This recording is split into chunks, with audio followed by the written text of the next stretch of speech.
Here are the 10 things that you need to know to be an Airbnb arbitrage host. Because starting an Airbnb business without owning property is the fastest way to grow on Airbnb, and with the way that the real estate market exploded after COVID, it might be the best and only way to build an Airbnb business in 2024. Tip number 1 is to start an LLC today. Go to your local Secretary of State website and file for one online. You can skip Rocket Lawyer, you can skip the services. This is a very basic thing. You cannot screw it up. These websites are designed to help you do this on your own. In some states, it's as cheap as $100 to start your first LLC. And the reason why you want to do this today, even with the other steps to come, is that the older your LLC is, the better it looks for applying for apartments and getting business credit. I'm going to teach you how to do this without the use of your social security number, meaning you could have an eviction on your record and still start an Airbnb business. Trust me, because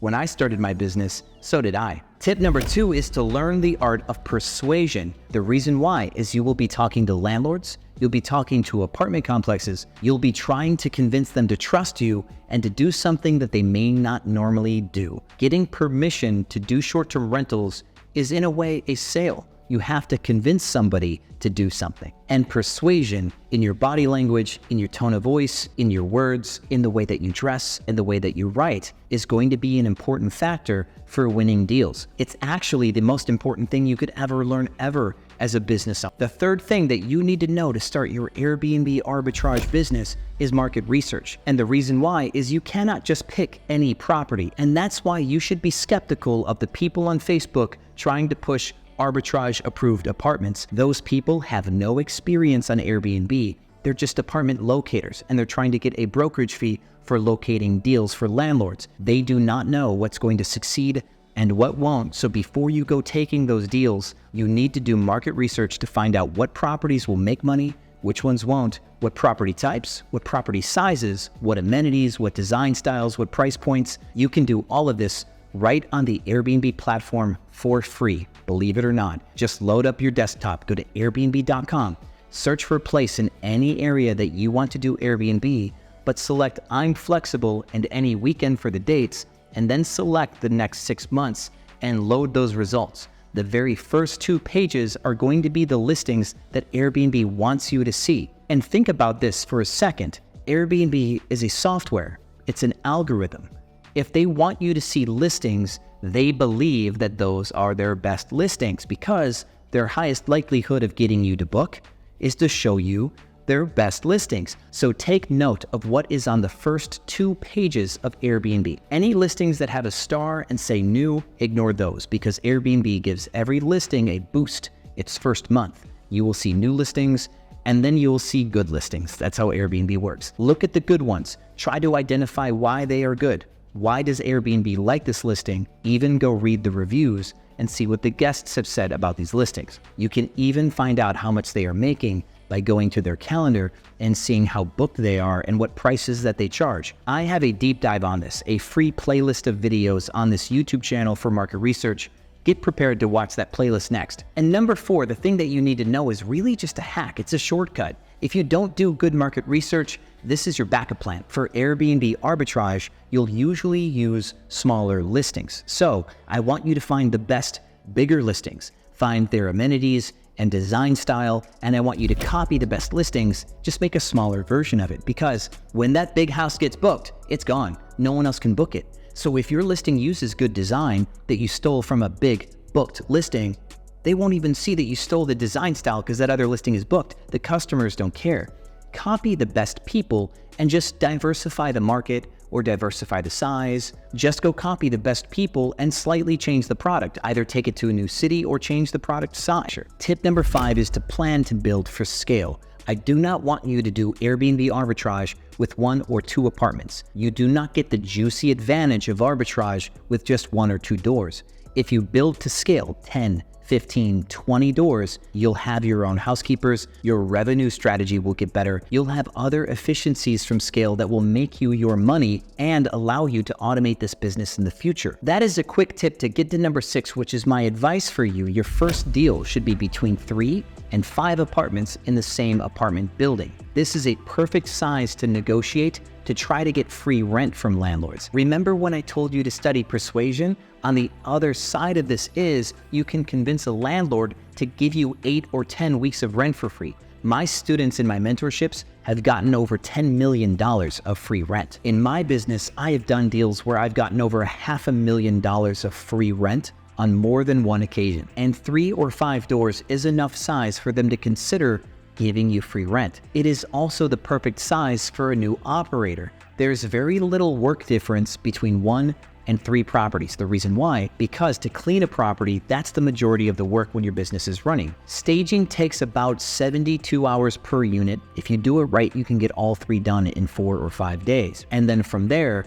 you'll have to clean 1 or 2 or 3 apartments in a day. But a housekeeper can clean 3 apartments in under 3 hours. The reason why is what takes most of the time is the laundry. If you ever have 3 apartments to clean in the same building the same day, the housekeeper just goes to run the laundry in all 3 units at the same time, so all of those machines will run at the same time and be done within 2 hours. The rest of it is just a small amount of square footage to clean. When you get to 5 or more properties, that is when you have to consider hiring more than one housekeeper. And 4 or 5 properties per housekeeper is a good ratio. A housekeeper can have 12 to 20 hours a week on 5 apartments and work by the hour, which is part of the conversation we were having about scale and buying down your costs. Number 7 on the things that you need to know is the truth. Houses do make more money on Airbnb as far as margin goes. If you have a house, a large one, where the rent is $4,000 or near it every month, you could make $15,000 or more per month in revenue if you did a really good job. That means that your net margin on that property could be through the roof. But even though houses make more margin,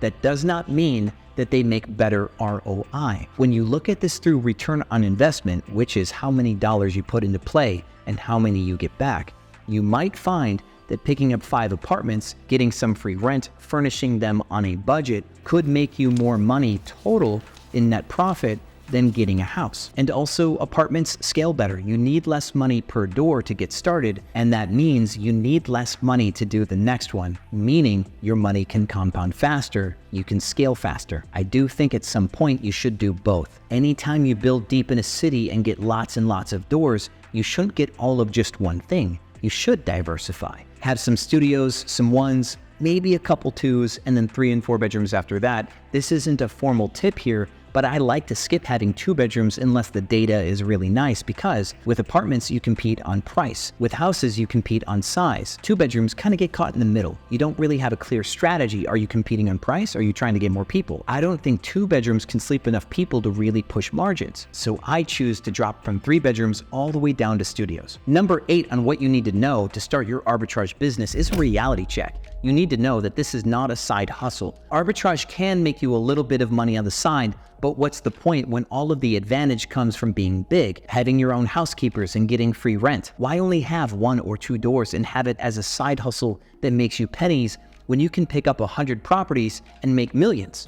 This is not a hard business to scale. The hardest part about this business is the same thing with any other business, learning to manage people. That's it. Aside from revenue strategy, which can be tough if you're not a math person, but I'll teach you that too, don't worry. I also just shot a video on how to manage people, so if you're a business-minded person, that video is a must-see video. Number 9, we talked about this a couple times already. You need to know pricing strategy if you want to do Airbnb arbitrage. And the hidden reason why in this is we talked about this. Apartments make less margin than houses, which means you really need to care about your margins. The best way to have good margins is to make more money. You're going to have fixed costs. You're going to pay the rent. You're going to pay housekeepers every time there's a turn. You're going to pay electricity. You're going to pay for supplies. You're going to have mostly fixed costs, and you want every day full, every single day, and it can get booked at the right price. Be aware of that concept. Getting booked for anything is better than not getting booked for nothing.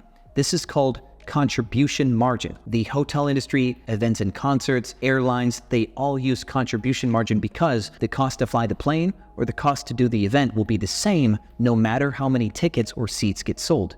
Just like you, your rent is full price whether you have 10 days booked or 30. Naturally, I have a playlist on that too. I may be the best in the world at revenue management, but that is something you can learn later. Market research and persuasion, i.e. sales, are the first 2 things that you should learn right away. after forming your LLC. Save the pricing strategy stuff for later. Reminder, there is a link in the description and the comments where I can teach you how to sell, how to be persuasive. Don't miss that. I need to stack on top of this number 9. This is a hard-won lesson. This was a big mistake my first 4 years as an Airbnb host.